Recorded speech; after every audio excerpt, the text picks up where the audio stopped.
Well, my friends, feeling a little odd. So, I thought I might take a walk, see what's out there. It is daylight. I don't prefer it. But maybe it would give you an opportunity to adventure with me. It's a scary prospect. Can't tell you why.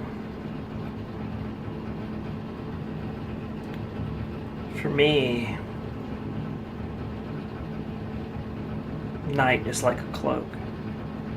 The darkness is like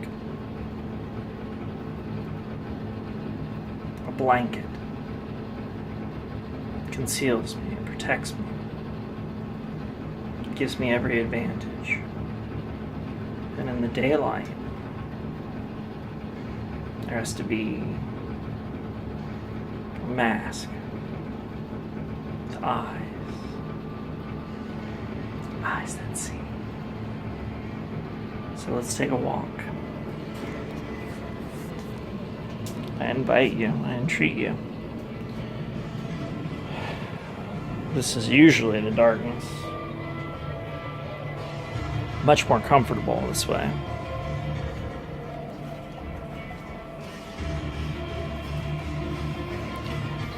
Together a few deep breaths. Pass through this anxiety.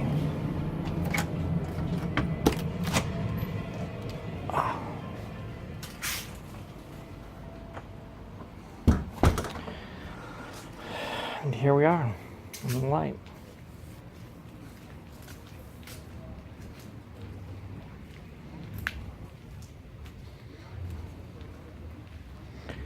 Two of my neighbors are having a discussion about something. They keep their vehicles very nice, very clean. I suppose today is probably Monday. And I would say this is the calm before the storm. Because we have just the right amount of temperature and weather where the snowbirds haven't gotten here yet. And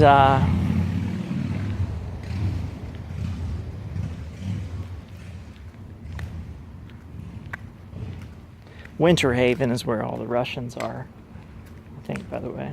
I'm going to go out there and check it out pretty soon. Bring you a video. Like I say, by and large, they're good people. I mean, just as good as anybody else I know. Most of these walks that I like to take,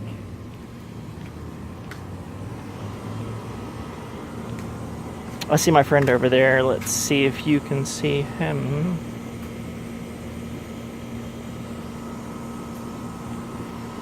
Yeah, friends barbecuing out here today. And, let's see. I remember his dog's name, but I can't remember his name. It's, Tebow is his dog's name, and he's a Navy guy. He's from Virginia. Spent a lot of time in Norfolk, a lot of time out on the Eastern Shore. But he's, I think he was an enlisted man pretty much the whole time. I know he wasn't an officer. I can say that much at least. But, yeah, I figured we'd come down to the pool a little bit. Check it out for a minute or two. I guess the rest of you in the world probably have similar type of weather this time.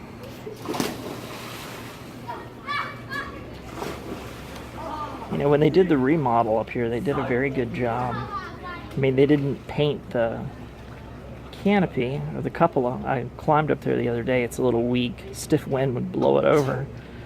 But they did a good job on the tile. You can't even see the caulk lines in it. So you can definitely tell when a craftsman does something compared to a layman. And they fixed all the tiles and everything out here, and I mean, the new management's great. It took a little while to get rid of the old ones. There was one survivor. She did well. Gosh, for Monday, it certainly is busy. I forget how busy it can be. But certainly the Russians have gone home by now, which is unfortunate. You know, I always look for different perspective, different cultural perspective. And I've learned a little bit.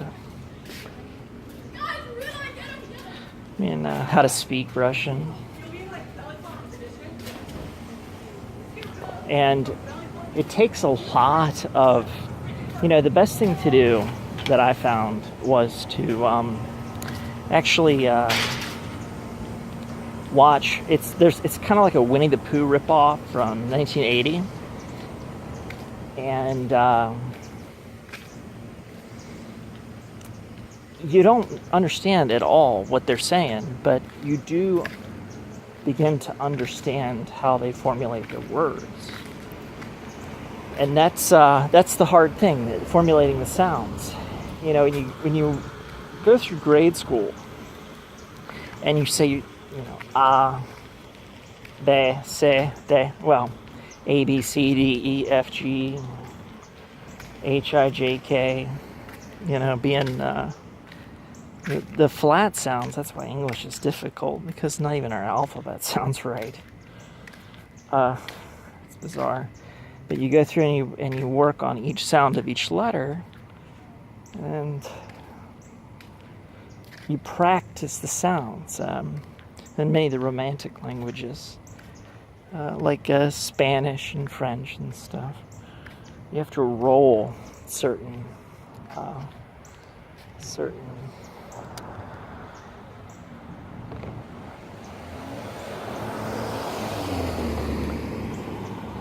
you have to roll certain vowels and consonants.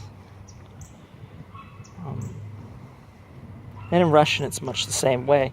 You don't get the Cyrillic alphabet, so the not having an alphabet to refer to initially is quite difficult.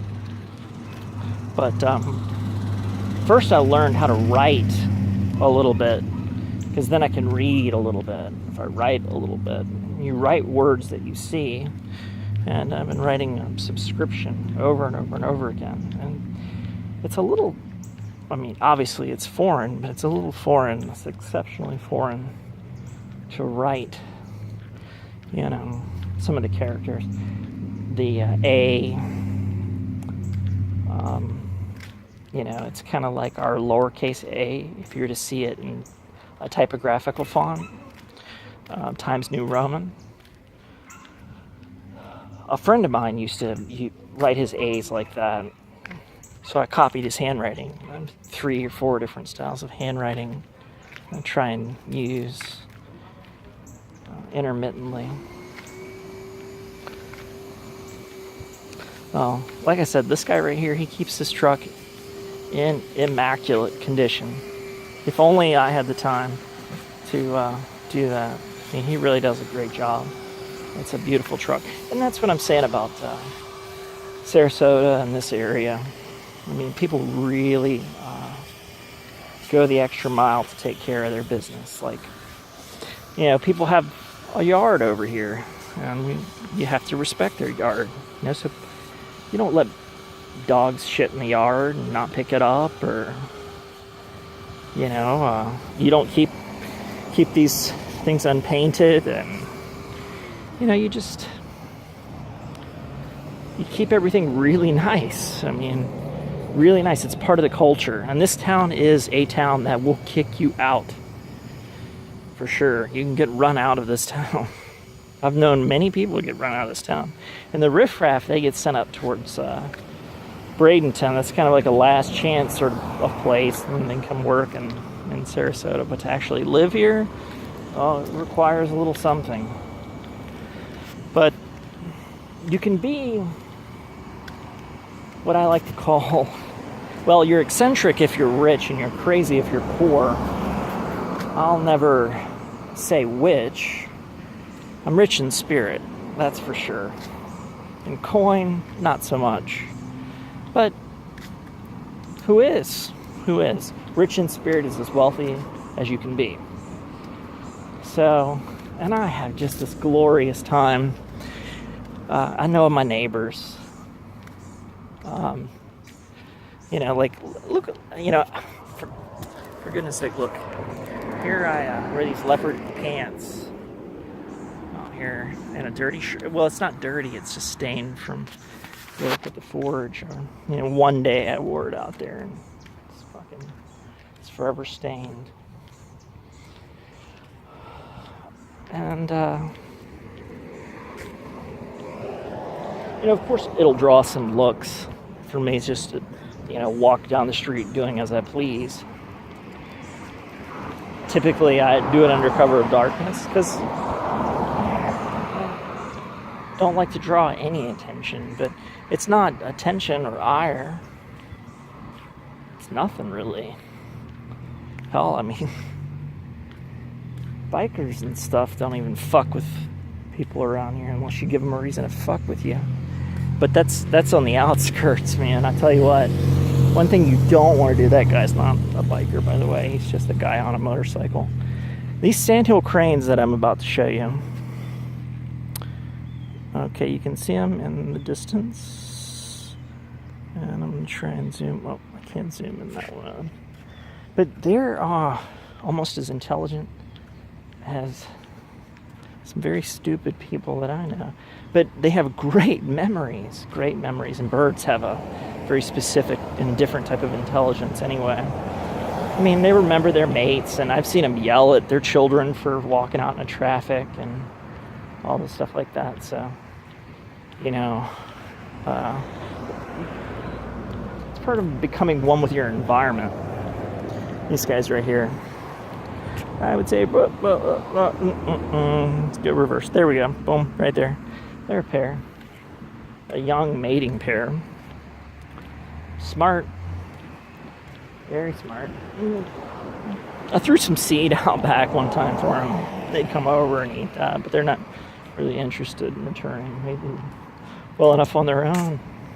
And they're to be as respected as any pedestrian is. Oh.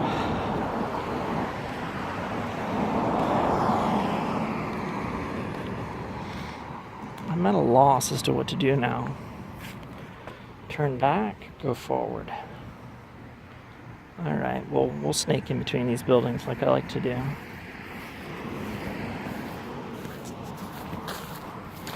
You know, I've got a lot more to go about on crypto and the Russian mindset. I'm really working that out.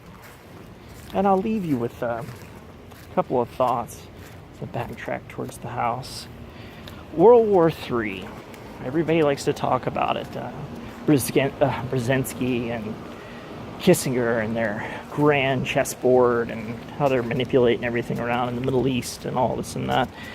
And the thermonuclear weapons and the THAAD deployments and the Ukraine and the Russian takeover of Crimea, if you want to call it a takeover, which it really isn't, because I mean they all speak Russian. They're more Russian than Ukrainian.